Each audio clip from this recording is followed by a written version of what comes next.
So for the Unit 2 milestone, we were asked to choose two goods that it can actually produce, so I chose two food products. On the y-axis is represented by flautas, and the x-axis is quesadillas.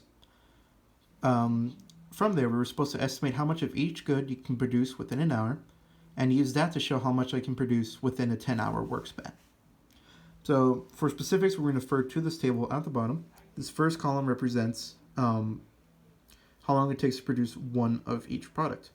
So in this case, it takes me 2 minutes to produce one quesadilla and 5 minutes to produce one flauta. In order to get the specifics per hour, we would divide 60 minutes by the respective boxes. In this case, 60 divided by 2 would be 30. So it would be 30 quesadillas per hour. And same goes with flautas. 60 divided by 5 is 12.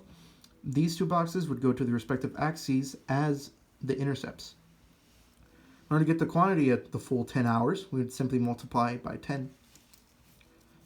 Transferring over to the person I chose to compare this with was my mom. So this is my mom's PPF. Again, referring to the table at the bottom.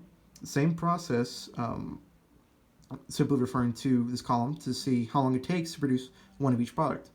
So again, quesadillas within within 4 minutes, and a flauta within 3 minutes.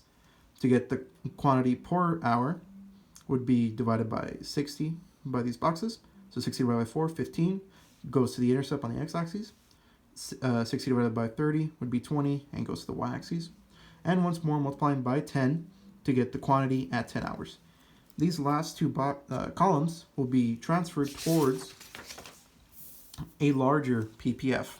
So this is the PPF, both mine represented in blue and my mom's in orange represented at the 10-hour work span. Now, taking a good look at this two PPFs, we'll be able to establish absolute advantage, which is being able to produce more with given inputs in a given amount of time. So essentially saying who makes more within this 10-hour work span. So starting off with the y-axis, you can clearly see, based on the intercepts, that my mom within 10 hours can produce 200 flautas, as opposed to me only making 120. On the contrary, on the x-axis, I can produce 300 quesadillas, my mom only making half within 10 hours. Moving over to comparative advantage, a simple definition instilling that the lower opportunity costs than other individuals. So in order to get a comparative advantage, we do have to break down into finding each axis, opportunity costs per starting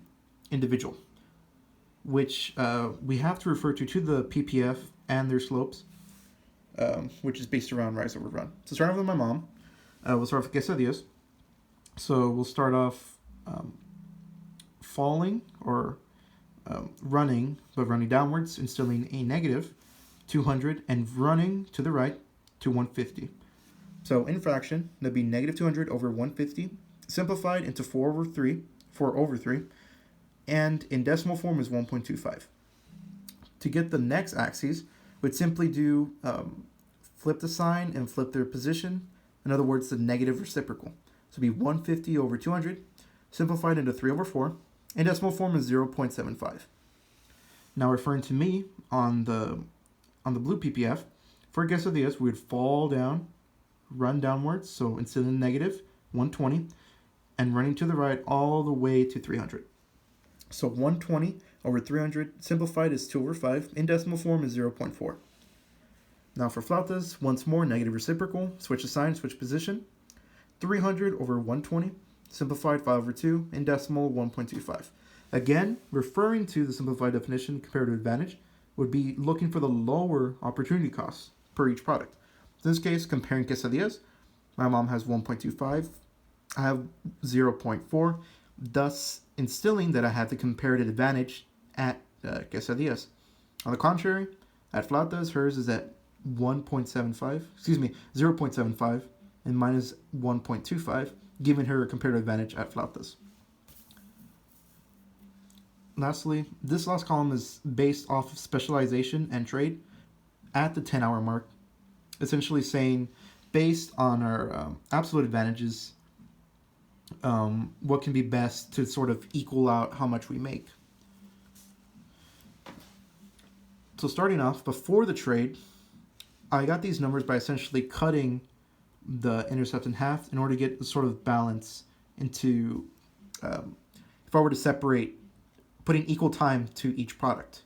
So it'd be within 10 hours, half the time to quesadillas, giving me 150, and half the time for flautas, giving me 60. Same goes for my mom, 75 for quesadillas, and 200 for flautas. Now, specialization revolves around comparative advantage and the axes. So in this case, 300 on quesadillas because I have a comparative advantage at making quesadillas, and for my mom with flautas. And that's taking off any production of the lower product. In this case, I'm putting all my time on quesadillas, so 300 in total, no flautas. Same goes for my mom, 0 quesadillas, and all on flautas. Now, trade is based off getting more than your original amount as best as you can. So in this case, I would sell 75 out of 300, and my mom would buy that 75 of quesadillas. And I would buy 80 flautas for my mom out of that 200, and she would sell 80 of that 200. And after the trade, we're left with 225 quesadillas, 80 flautas. On my mom's side, it was 150 quesadillas and 120 flautas. And going back to number 1 and number 4, simply take the difference between these two, and you would get number 5 would be the gains from the trade. So at the end of the day, once you're done specializing, finding comparative advantage and absolute advantage, you're left off gaining more than you had before and just making these yourself. So after trade, I gained 75 quesadillas and 20 flautas, and the same on my mom's side, gaining 75 and 20 flautas.